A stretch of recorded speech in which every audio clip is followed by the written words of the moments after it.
It's great to have you all, and welcome to the MyBroadband Conference 2011. It's going to be very exciting. Rudolf Miller, if you can come and join me on the stage. This is the man behind the MyBroadband website. This is the man that's behind the vision of this conference. He's the founder of MyBroadband. He's the guy who's put this together, along with Cara and all his team, and they've done a fantastic job. So, ladies and gentlemen, please join me welcoming here the founder of MyBroadband, Rudolf Miller. Firstly, welcome to this conference. It really is magnificent to see so many old faces and so many new faces. Every year we grow. We've actually outgrown 3 venues now, and we're in the biggest one. And I hope we can continue to grow, and that Vodacom will extend this venue for us in future. It is really a magnificent year, or it was a magnificent year for telecoms in South Africa. We've seen so many developments. Everything that we've hoped for previously, actually lots of it has come true this year. We've seen uncapped mobile broadband, amazing. We've seen prices plummet when it comes to normal mobile broadband per gigabyte services. We've even seen Telkom launching uncapped ADSL offerings. It really is amazing. We've seen that Telkom has really become the ugly girl in the neighborhood to a Playboy bunny this year. Really, so it is very good news. The growth of this conference, however, comes at a substantial cost. The cost runs into hundreds of thousands of rands, and it is really, we're so grateful that Vodacom has come to the party again and said they're going to sponsor it. But there are 2 people in specific that made this possible. The first person is Vodacom CEO Pieter Uys. Pieter Uys has from the start supported this conference. From 2006 he said, let's have it at Vodacom and let's support this initiative. He has never said, no, let's skimp on that, or no, let's not offer the delegates whatever. So Pieter, thank you very much for your support of the MyBroadband conference. The next one is Jannie van Zyl. Jannie van Zyl is a true behind-the-scenes guy that people may know on the forum, but usually he does not always get the credit that he deserves of making things possible, not only for MyBroadband members, but also for the broadband and telecoms community as a whole. So Jannie, thanks very much for what you're doing. We have an excellent lineup of speakers today, the who's who in the industry, and thank you very much for attending. But there's one man that I have to single out that has gone through great lengths to speak today. And that is a man that puts the 4 into G, and that's Lars Reichelt. Lars, thank you very much for attending today.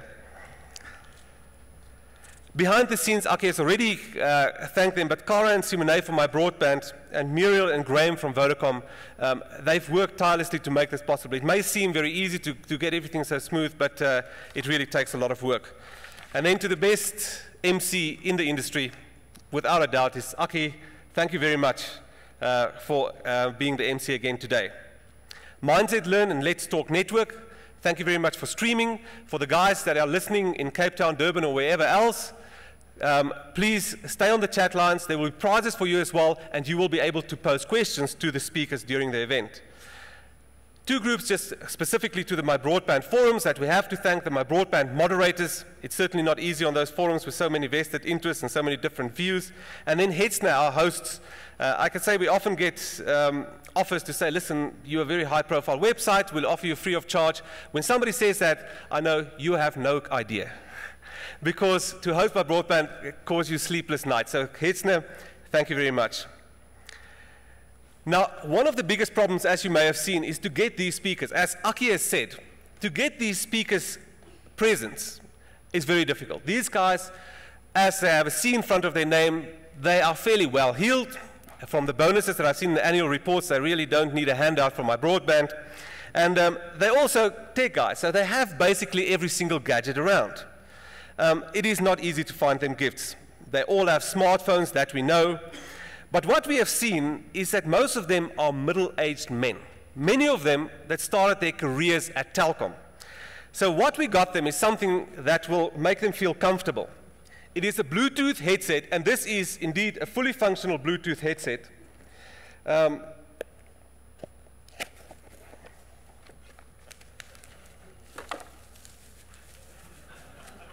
But it is a Bluetooth headset that these guys will feel comfortable with.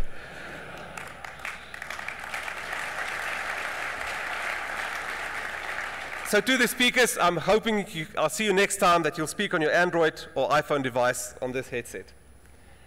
Thank you very much for attending. If I can invite Pieter Uys to the stage, please. The first session will be with Pieter, with a Q&A with the Vodacom CEO. Let's maybe kick off. You've seen the advertisements. Let me first say good morning, everyone. Hi. And I have to say something about Aki. I can't let it go. But Aki mentioned that he was at a dinner. There you're sitting. And I'm really reconsidering if I'll invite you again next time. Because if you go onto YouTube and you search for Aki and fire at Vodacom World, you'll see a video that was filmed here in this room while Aki was having dinner with us. And he set the table on fire. When I said we're going to have a hot evening, he literally put the table on fire. And today we have the fire brigade just outside for you, Aki. But it's awesome to be here after so many years, and it's just to see this room so full. Last year we had it in the room next door and it was full, and this year's is awesome, so welcome back, Rudolf. Great news. Pieter, just you've seen those advertisements, and I see Cell C has taken aim at you. Was Vodacom frustrated with Cell C? Is it fair game? Hi, Lars. Yeah, so it's been an interesting year, and just looking back at those things, it brings back many smiles, and it's also, if I look at it, firstly, advertising is about informing the customers. So it's about accurately telling the customers what to expect from the networks. And then we have also some rules, and I suppose you have to play by the rules, and if the rules change, you change the game. When it comes to your 3G network, Vodacom has invested billions and continue to invest billions in your 3G network. Where do you currently stand in terms of network coverage? What percentage of 3G towers are 21 megabits per second and 42 megabits per second enabled? Are you pushing that technology? Yeah, so over the years, when we, first of all, 2005, which isn't so long ago, we started with 3G, 384 kilobits per second. And that sounded fast because we came from a GPRS edge world where it was first 9.6 kilobits per second, and then it went up to 64 kilobits per second. But then the technology improved, and we could introduce 3G. But over the years, it's evolved.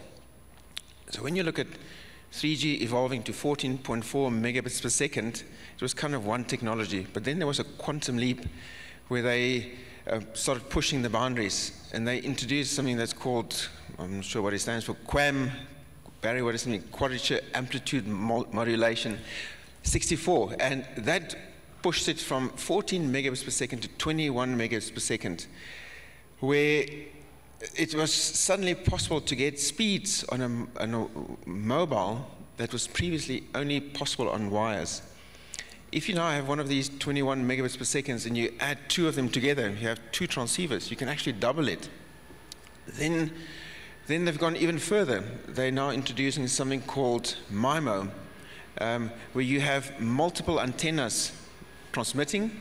In other words, the signal goes through various directions, and you have multiple antennas on the receiving end, MIMO. And that again will push it from 42 to double that, and you'll get to 84, 85 megabits per second. So where are we in our network at the moment? 3G base stations, around 4,700. About half of them are, just over half of them are 42 megabits per second sites, at the moment 42, 43, and around 3,200 of them have been upgraded to 21 megabits per second. So if I put that in the pot, and it all depends also on definitions, what would be the people penetration in the country? So if you look at 3G, high-speed, 14 megabits per second technology, and you measure it not indoor but outdoor, and you're using a signal strength of X, you could easily get to 80+% population coverage. So in the 5 years, the industry hasn't done badly. That's actually far more than I thought. It's impressive. But obviously the next stage is LTE to start to push 100 megabits per second plus. And here MTN said that they're ready to launch commercial services. The moment that they get spectrum, people can expect LTE from them. They have dongles, their network is ready. Where does Vodacom stand? Do you feel the same? Are you actually ready for LTE? So, about a year, 18 months ago, I said to the guys, how are we doing on the technology side? You read about LTE, you hear about 4G, and you hear about 4GS. So firstly, LTE, as per the ITU definition, as you've also published, is not real 4G. They're reserving, I think, 4G for when you can one day do a gigabits per second while you're in a room. And a gigabits per second, that is like super fast. That is, it is downloading a whole movie in a second. And also 100 megabits per second while you're in your car. And not just in the car in the Joburg traffic, but doing, I think, 320 kilometers an hour. So that's what they've defined 4G as. So a year ago, the guys showed me that this is all possible. Theoretically, it says you can go over 100 megabits already on the current version of LTE before it goes to advanced. And we demonstrated here 130 megabits per second. We've also got a few sites in the network, but the spectrum is the issue. Spectrum is the scarce resource. The regulator has some. There are other players that also have some that they're not using, and maybe we should redistribute wealth. And we are continuously, as an industry, engaging with the Department of Communications and with ICASA to make sure that the spectrum is put to best use for the country, so that one day everybody in South Africa can have access to a megabits per second. Wouldn't that be great? I certainly would. If you're talking spectrum here, for example, 2.6 is most probably what you're talking about. If somebody holds spectrum, let's call them Centec, for example. Would you say that spectrum will be suitable for your 2.6 for your LTE rollout? Will you look at 2.6, or would you also like to look lower? So firstly, you wouldn't just roll out LTE to be the fastest, but LTE, through the technology that sits behind LTE, really gives you a lot more capacity in the same spectrum. So if you have 10 megahertz and you use that 10 megahertz for HSPA+, if you put LTE on top of it, suddenly you can have another 30–40% extra bits per second, which is just a great thing. So that's one of the reasons why we would go. But in the metropolitan areas, 2.6 is a good spectrum because you have already so many towers that you don't want to cover too far. But then you also need lower spectrum, lower frequency spectrum, because we want to cover the whole country. So the lower the spectrum, the better it covers, the better it is for rural areas. But any spectrum at the end of the day is useful. So if there is spare spectrum out there, we would love to use it. Great stuff. And I think just to get to networks and network outages, maybe a bit of a sensitive issue, but a few months ago, obviously, Vodacom had quite a significant network outage, and yesterday was still again a hiccup in the network. Now, some of these problems, for example, on BlackBerry, it's got absolutely nothing to do with you, whereas some of it you can improve, but you've said you've made improvements to your network. What has been done since then, and why will it build in redundancy? Why will it be better than what it was previously? So if you look at a network, you firstly have the towers on the outside. So if you have your data dongle or your mobile phone, it talks through the spectrum that we talked about to the base station. So that's one area. And because there's limited spectrum, you need to really make the spectrum not crash with each other and that the quality is good. So that's one area where you have to make the network better, and we can spend some time on that. But as things get pulled together into the center parts of the network, the traffic starts building up. So what happened on the 30th, in the heart of the network, we had a transmission failure, and it took probably 20–30 minutes to fix the transmission problem, but it was a ring that was broken in 2 places.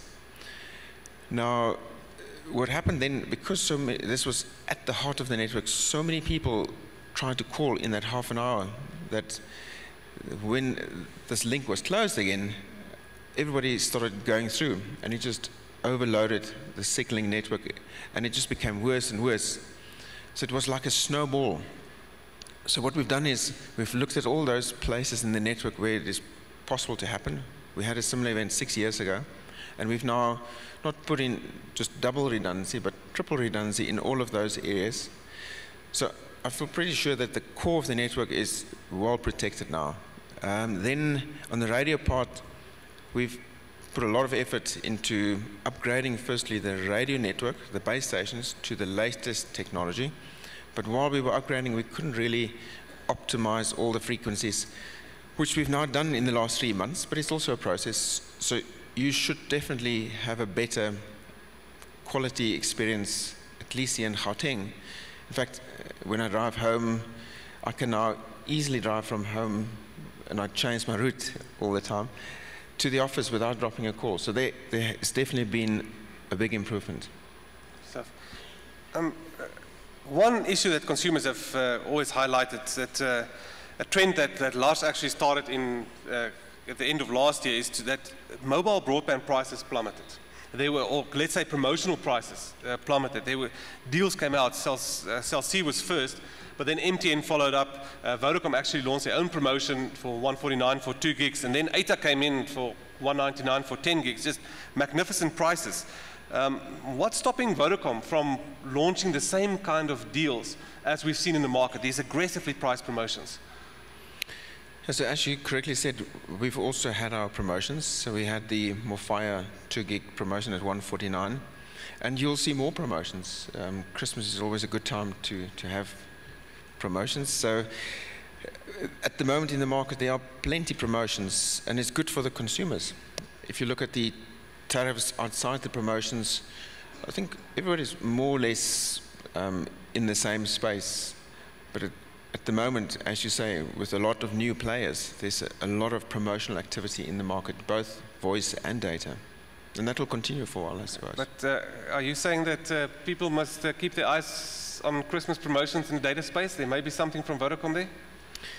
Yeah, we launched our Morfire summer campaign earlier this month, and it always comes, Christmas time is a time of giving. Well, I hope you give some gigs right there.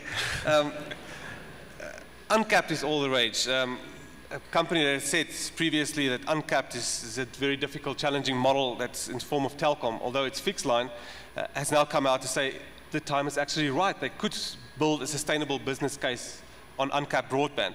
MTN has come in, although they've got a throttled service, is still uncapped, and then they've come in to say, listen, I'm uncapping, or I'm throttling this service, so it's a truly uncapped mobile broadband service for a promotional period. Do you think uncapped, especially in a mobile environment, so in a fixed line it's obviously different, we know it's fairly sustainable, but in a mobile environment, can the mobile networks handle uncapped yet? So if I look at what's happened around the world, in America, especially when the iPhone launched, it was all about the uncapped. And then Apple introduced tethering, and you could use your iPhone as a modem. But then the networks couldn't handle the load, and they had to upgrade the network, and that cost a lot of money. So as long as there's a scarce resource like spectrum, and as long as there's uncertainty of where it's going and who will have what spectrum going forward, it is difficult to see a world in the foreseeable future with current technology where mobile data is just completely uncapped. It is technically very difficult to build enough base stations with the available spectrum in the universe. God only created so much spectrum. You can't go to the hardware store and buy more spectrum. You have to go to the regulator and the DOC and the minister changes quite often these days. So you say with more spectrum you'll get closer to it? I haven't figured it out how to have a completely uncapped, and nobody in the world has done it. In Europe and in America, they've gone from totally uncapped to capped again because you just cannot control the quality. If you look at BlackBerry, what's recently happened, or what is happening on our BlackBerry network and the BlackBerry service, where some very smart, and I'm sure some of you are here, where some very smart customers have figured out how to use the BlackBerry service that was intended for on-device browsing to download full-length movies. And I think the current record is 332 gigabytes for his 59 Rand a month. That is, are you here? I've got a job for you. So Will Vodacom possibly just make that available, what specifically not to do in order to download those large files, please, on their website maybe? But while we're on the BlackBerry topic, you said there will be a solution, that you're working with RIM to find a solution to this problem, that people are using the BlackBerry service, as you said, to download large files and infect the network. Are you closer to a solution? What is happening on that front? Yeah, we were close to a solution, and then BlackBerry went all silent on us, and we couldn't get this. I'm only kidding. So, because BlackBerry is a service that we're just reselling on behalf of RIM, it's all closed. It's all very secure, and that's the selling point of BlackBerry. So it's very difficult for us to see inside what you guys are doing. So we can't really decide we're going to throttle movies, or we have to do it with RIM. And I think the attention was diverted last week, but we are hopefully still on track to have a solution, probably by year end, so that we can guarantee a better service for, just an example, so 500 guys are downloading more data through the BlackBerry service than 500,000 normal users. So there must be a balance. You can't have 500 subscribers, and it's not that we're not trying. So this, every week almost, we're putting another 100 megabits per second all the way to London, because the BlackBerry internet doesn't break out here. We send it through a pipe to London and then to BlackBerry wherever they have their service. And on the Vodacom network alone, I think that pipe currently sits at 1.5 gigabits per second. That is a big pipe to have internationally. And it doesn't matter how much we put into it, it's full in the next minute. Maybe we can get then, I'm sure, as you say, 300 gigabytes a month for 59 Rand. It's a great deal. So are you going to offer a flat-rated service to Android and iOS customers as well? I see there's a lot of guys here that's using iPhone and Android devices. Are you working on a flat-rated package similar to BlackBerry for those devices? So if you look at the success of BlackBerry, it's firstly in the business market, it has been because of security. It's a secure service, it's an easy-to-use service, it was reliable.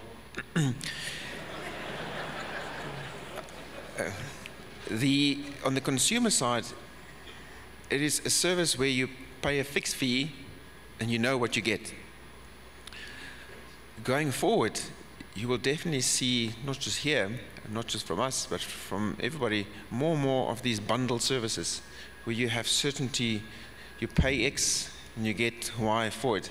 So there's definitely a trend in the world to offer more and more of those bundled services, and we'll also see it in South Africa. And you're specifically referring here to flat-rated, or will it be not necessarily flat-rated, but it will be bundled data, like 100 gigs or 100 megs or 500 megs and so forth? Yes, it will be a bundle of things, and I'm not going to tell you now because I'm seeing some guys watching me to tell you what's in the bundle, but it's going to be nice goodies in the bundle. Okay, so variety. And maybe just take us through. We've seen here in a sample group that we've seen a lot of Android devices and iPhones. So obviously in this group we see a lot of non-BlackBerry smartphones. What is your uptake on your network? Are you seeing a significant growth in Android devices like everybody predicted? Are you seeing a big uptake in iPhones, or is BlackBerry still your dominant guy on the network?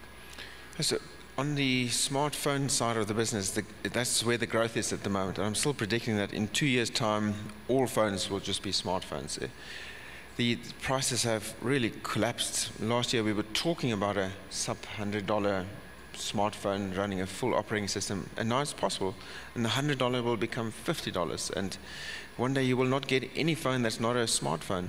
Today, on our network, definitely more than 4 million smartphones. There are 15 million data-capable devices on our network. So these are big numbers. BlackBerry, if I remember correctly, and I saw the numbers here, just on our network, 1.5 million BlackBerry users. So it's a very popular service. But the iPhones, there are a couple of 100,000, at least 200,000 iPhones on our network when I last counted. Android is catching up fast. I'm predicting that probably by year end, Android will definitely be running on half of all smartphones in the world. They're making good progress. So, I'm also trying one. So, yeah, coming to it, I know we published an article recently. You've moved from a BlackBerry to a Samsung Galaxy S2, but I see you're now using a device that kind of looks like a smartphone that tries to be a tablet. Yes, so this is the iPhone 5. So you asked me recently, so I tried the Samsung Galaxy S for the last couple of months, and I must say that the Android has come a long way, and I'm looking forward to having an ice cream sandwich soon. But you still have the phone, and you have the iPad or the tablet, and I was looking forward to one day maybe using a device somewhere in between, and I recently found one. I'm not sure if it's been released. It should be soon. This is the Samsung Galaxy Note. So it's bigger than, it's about 5 inches versus an iPhone Galaxy S2 of 4 inches. So it's a little bit bigger, but it's smaller than the small tablets. And I must say it's quite nifty in the stuff you can do on there. So if at the moment, put my tablet aside and I'm doing most of my stuff on here. So in the evening I still read on my tablet. It's now easier to read a book. In the old days, when the first tablets came out, I knocked my nose quite. I easily fall asleep when I read in the bed. And the first tablets, it was a health hazard. A few times I almost knocked myself out when this thing fell on my nose. But with the new devices, it becomes quite easy to read a book. Yeah, so this is what I'm trying at the moment. It's real cool. I can take a memory stick with my PowerPoint presentation on there and just stick it into the phone, and I can load it on the phone, connect this to my HD TV, and have HD 5.1 surround sound from the phone. It's wonderful. Cool. I believe those memory cards are also very handy to download movies on a BlackBerry and then transfer to your computer. Remember, I have a job for you. And then, Pieter, thanks for the time. But maybe just a quick last question. I don't know if you've seen Pieter's shoes. It's really trendy. Where can we get these shoes? Yeah, so what are they called? All Stars. Well, we're going to see that bundled in with the smartphones in future? No, so this is actually, I'm working on it, but it's not so easy. Some of you might have seen our summer TV campaign where we're using a song by LMFAO. I'm cool now. I also know what it stands for, but I'm not going to tell you. But it's in there. We're playing a song, Party Rock Anthem, and it's all about the shuffle. So I'm wearing my shuffle shoes, so I can do a shuffle for you. No, I'm kidding. Pieter, thank you very much for the time. Unfortunately, our time is up, but thanks for making the time. I know you're a very busy man, and thanks for the support of this conference. I really appreciate it. So where's my red fixed phone? You will get it right there, and we expect you to use it.